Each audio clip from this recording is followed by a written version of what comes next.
Бұл видеода тұтықпа және логоневрозның айырмашылығы және оның түрлері туралы айтатын боламыз. Тұтықпа дегеніміз сөйлеу аппаратының тыртысуы, яғни тілдің тыртысуы болып табылады. Баланың сөйлеу аппаратының тыртысуының салдарынан баланың сөйлегендегі оның екпіні, ритмі, жалпы просодикасы бұзылатын болады. Сол себепті ол балада тұтықпа пайда болады. Тұтықпа екі типке бөліп қарастырылады. Бірінші клоникалық, екіншісі тоникалық. Клоникалық түрінде балада көбінесе бір дыбысты немесе бір буынды көп рет қайталайды. Мысалы, мама, мен, барамын деген сияқты түрде көрініс табады. Тағы бір мысал, мен, келдім деп сипатталады. Тұтықпаның екінші типі тоникалық түрінде баланың беті, тілі, еріні, тілінің ұшы және тілінің астары тыртысады. Сол тыртысудың салдарынан бала сөйлердің алдында ұзақ пауза ұстап қалады. Мысалы, апай деген сияқты балада пауза болады. Және тағы да бір мысал, мен барамын деген сияқты бір дыбысты ұзақ созып, пауза ұстап айтуы осы тұтықпаның тоникалық түріне жатады. Тұтықпа ненің салдарынан пайда болады? Бірінші салдары тыныс жолының тыртысуы болып табылады. Тыныс жолының тыртысуының екі түрі болады. Бірінші, бала сөйлеген кезде қиналып дем алатын болады. Мысалы, деген сияқты бала демін ұзаққа созып, ұзақ дем алады. Мұндайды логопедияда инспираторлы судорога деп атайды. Екіншісі, бала сөйлеген кезде тұншығып дем алатын болады. Мысалы, деген сияқты көрініспен көрсетіледі. Мұндайды бала егер ұзақ пауза ұстап, жаңағыдай тұншығып дем шығаратын болса, мұндайды логопедияда экспираторлы судорога деп атайды. Тұтықпаның келесі салдары бала сөйлеген кезде тілін шығарып тістеп алуы мүмкін. Яғни баланың тілінің тыртысуы болып табылады. Ол мынандай болады. Бала сөйлеп келе жатып, тілін шығарып, өзінің тісімен тістеп алады. Немесе бала аузын ашып ұзақ тұрып қалады деген сияқты. Немесе оның еріндері, үстіңгі еріндері жоғарыға көтеріліп кетеді сөйлеп жатқан кезде. Немесе астыңғы ерні ашылып кетеді. Дәл осындай белгілер болса, ол тұтықпаның соның ішінде логоневрозға жатады. Тағы да бір салдары баланың тілінің түбірінің тыртысуы. Ол кезде бала сөйлеген кезде дауысы, сөздері дірілдеп шығатын болады. Мысалы, апай деген сияқты оның сөздері дірілдеп шығатын болады. Дәл осы белгілермен қатар бала сөйлеген кезде көзін жыпылықтататын болса, және басын шалқайта беретін болса, мысалы, сөйлеп жатып деп басы артқа қарай кетіп қала беретін болса, немесе сөйлеп жатқан кезде басын оңға солға бұрып жібере беретін болса, деген сияқты. Ол жай ғана бұрылмайды, ол басы дірілдеп бұрылатын болады. Келесі, бала тістеніп алатын болса, деген сияқты. Бала сөйлеп жатқанда дем ала алмай қалса, деген сияқты болады. Сонымен қоса бала сөйлеп жатқан кезде бір орында секірсе, немесе айналса, немесе алақаны, маңдайы теріліп кететін болса, ол онда тұтықпаның күрделенген түрі логоневрозға жатады. Логоневроз кезінде бала тұтыққаннан бөлек, тұтығып сөйлегеннен бөлек, қосымша ілеспелі қайталанатын іс-қимылдарды қатар алып жүретін болады.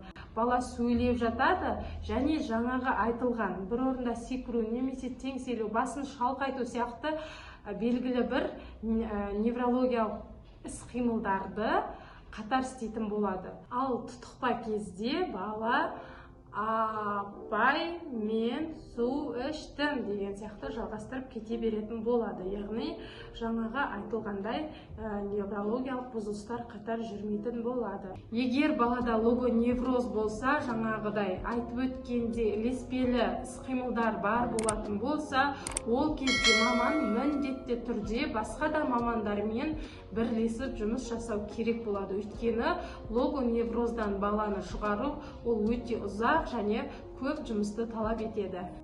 Логофобия бұл да тұтықпаның бір типіне жатады.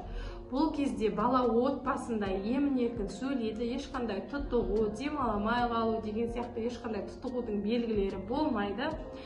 Яғни отбасында ата-анасымен, бауырларымен жақсы сөйлесетін болады. Егер бала бір қатты қорықса, немесе бір қатты қуанса, бір қобалжыса, немесе анасынан, әкесінен бір ұрыс естіп, бір ұрулар болса, немесе алдындағы логопедтен қысылып, қобалжып, қорқып отыратын болса, ондай кезде бала тұтығуы мүмкін. Мұндай тұтығуды логофобия деп атайды. Бұндай кезде жасалынатын жұмыс бірінші логопед пен баланың арасындағы байланысты жақсарту керек. Бала логопедтен қорықпайтындай болу керек. Тағы да логоневроздың бір белгісі, егер бала мектеп жасындағы бала тақтаға шыққанда, бір есепті шығарғанда, түсінік айтқанда, немесе бір сабақ айту барысында алақаны терлеп, мұрнының айналасы терлеп, немесе маңдайы терлейтін болса, яғни бала қобалжып тұратын болса, онда бұл бұзылыс неврологиялық бұзылыс болып табылады, яғни логоневроздың бастапқы белгілеріне жатады. Егер балаңызда осындай бір қандай да бір неврологиялық бұзылыстарды байқасаңыз, алдымен педиатрыңызбен, сосын невропатолог сияқты мамандармен кеңесіп тұрыңыз. Тұтықпа тағы да пайда болуына байланысты невротикалық тұтықпа, патологиялық тұтықпа және психологиялық тұтықпа болып тағы да үшке бөлінеді. Невротикалық тұтықпа ол балаларда жүре пайда болатын тұтықпаның түрі, яғни бір белгілі бір сыртқы факторлардың әсерінен баланың тұтықпаға шалдығуы болып табылады. Мысалы, бала бір нәрседен қатты қорықса, қатты бір стресс жағдайға түскен болса, сондай кезде балада бірден тұтығу бастап кетеді. Біз адамдар, бүкіл жер бетіндегі адамдар әртүрлі нәрседен қорқамыз. Біреуіміз қараңғыдан қорқамыз, біреуіміз жарықтан қорқамыз, біреуіміз иттен қорқамыз, біреуіміз мысықтан қорқамыз деген сияқты. Бірақ неге бүкіл адам тұтығып қалмайды деген сұрақ туындайды. Мысалы, сабақтан 10 оқушы үйіне қайтып бара жатады. Олар көшеде келе жатып, алдарынан бір үлкен ит, немесе бір бөтен адам оларды қуалайды, белгілі бір қарумен, бір нәрсемен қорқытып оларды қуалайды, немесе ит қуаласа, ол кездегі 10 оқушыда бірдей деңгейде қорқатын болады. Бірақ соның ішінде бір бала немесе 2 бала тұтығып қалуы мүмкін. Бұның себебі, значит, ол баланың психологиясы әлсіз деген сөз. Ол психологиясы әлсіз дегеніміз не? Егер бала үйінің үлкені болса, әдетте үйдің үлкен баласында жауапкершілік өте көп болады. Яғни ол бала сондай шаршаңғы, әлсіреп, бәрін уайымдап жүретін халде болады. Екіншісі, бала ужастик киноларды көп көретін болса, немесе мультфильмдарды көп көретін болса, немесе отбасылық жағдайда ата-анасынан көп ұрыс естіп, ұру, төмпештеу, балаға жек көру, баланы көп қорлайтын сөздерді айтатын, сондайды естіп жүрген бала болса, ондай балдардың психологиялық тұрғыда ондай балдар әлсіз болады. Сол себепті олар бір қатты бір стрессовать етіп, бір жаңағыдай ит қуаласа, бөтен адам қуаласа, қатты қорыққан кезде бірден тұтығып қалады. Және тағы да бала эмоциональный балдар болса, егер бала бір сыйлық бергенде, бір зат бергенде қатты қуанып, айқайлап, ол эмоциясын барынша секіріп шығаратын сондай эмоционалды бала болса, немесе бір кино көргенде, бір болмайтын бір нәрсені көргенде ол қатты қобалжып, жылап, сондай бір настроениесі тез түсіп, тез көтерілетін болса, және тез қорқатын болса, бала бір есіктің қатты жабылғанынан, терезенің қатты ашылып кеткенінен, болмаса бір заттың түсіп кеткенінен, демде селк етіп, тез қорқып, дірілдеп кететін балдар, яғни эмоциясы әлсіз балалар болса, ондай балаларда осындай тұтықпаға тез шалдығатын болады. Яғни эмоциональный скачок болса балада, эмоциясы тез секіретін болса, осындай балаларда тұтықпаға жиі шалдығып жатады. Келесі тұтықпаның екінші түрі патологиялық тұтықпа. Бұл ауыр түрі. Тұтықпаның тағы да бір ауыр түрі бұл генетика арқылы болады, яғни тұқым қуалайтын тұтықпаның түрі. Яғни баланың ата-анасы тұтықатын болса, ол балаға беріледі. Немесе көбінесе ата-ана тұтықатын болса, баласына берілмеуі мүмкін. Ол көбінесе немересіне, яғни баласының баласына, оның баласына, немересіне, шөбересіне берілуі өте көп кездеседі. Және баланың анасы, яғни нағашы апасынан да оның, яғни жиен немересі болады ғой, оған да нағашы жағынан да балаға тұтықпа берілуі мүмкін. Яғни тұқым қуалау арқылы, генетика арқылы тұтықпа осылай баладан балаға беріле береді. Бұны түзетудің жолдары өте ауыр болады, өте ұзақ болады. Бұл жерде жүйелі түрде ата-ана генетика бойынша емделіп, толыққанды коррекция жасалады. Ата-ана, педагог мамандар, мектептегі педагог мамандар, айналасындағы достары, тағы қандай үйірмеге барса, үйірмедегі апайы деген сияқты бүкіл жерді қамтып, жүйелі түрде, комплексті түрде жұмыс жасалып, ұзақ уақытта кететін тұтықпаның ең ауыр түріне осы жатады. Тұтықпаның келесі бір түрі психологиялық тұтықпа.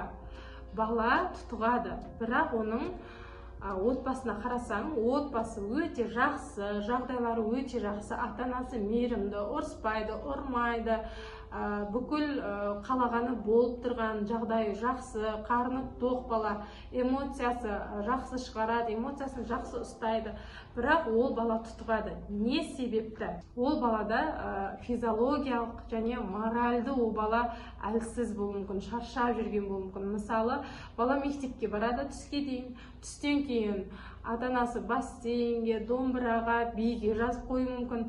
Осы сияқты көптеген үйірмелер, көптеген тапсырмалардан бала шаршайды. Физиологиялық түрде де, моральды түрде де бала шаршайды, әлсірейді. Ол жайлап тұтықпаның ояну, тұтықпаның дамитын кезі болады. Ол кез бала бірінші ұйқысы бұзылады, тамаққа деген аппетиті болмайды, жайлап солай тұтықпа басталатын болады. Тағы да бір мысал, егер балада бәрі жақсы, бірақ тұтығып тұр, может, ол бала басқа тілді меңгеріп жүрген шығар. Ол қазақ тілінен орыс тілі классына ауысып кеткен болуы мүмкін, немесе керісінше, немесе ол қазақша оқиды, бірақ қосымша ағылшынға барып жүрген шығар. Балаға ол кішкентай болсын, ересек болсын, ол бір тілден екінші тілге көшу, ол миына көп күш жұмсайды, ми оған талпынады, тырысады, сол себептен бала шаршайды. Содан балада тұтықпа жайлап дамып бастай беретін болады. Кез келген жаста, кез келген тұтықпаның түрін жеңуге болады. Қазіргі таңда логопедияда метроном әдісі және Стрельникованың дыхательный упражнениесі арқылы, соны тұрақты түрде жасау арқылы және режим сақтау арқылы көптеген балалар тұтықпасынан айығып жатыр. Бірақ тұтықпаны жеңген балада бір 6 айдан кейін, немесе 1 жылдан кейін, немесе 3 жылдан кейін, может 5 жыл, 6 жылдан кейін оның тұтықпасы қайтадан шығуы мүмкін. Егер ол режимді сақтамаса, өз-өзін басқара алмаса, эмоциясын басқара алмайтын болса, режимі бұзылған болса, яғни уақытылы ұйықтап, уақытылы тұрмайтын болса, қайтадан ужасты кинолар көріп, скачок жасаса эмоциясымен, ондай кезде тұтықпаның қайтадан өршуіне алып келеді. Сол себепті мамандармен тұрақты түрде жұмыс жасап, мамандардың кеңесін әрдайым іске асырып жүрген дұрыс болады. Келесі видеода осы метроном әдісі мен Стрельникованың дыхательный упражнениесі туралы айтатын боламын.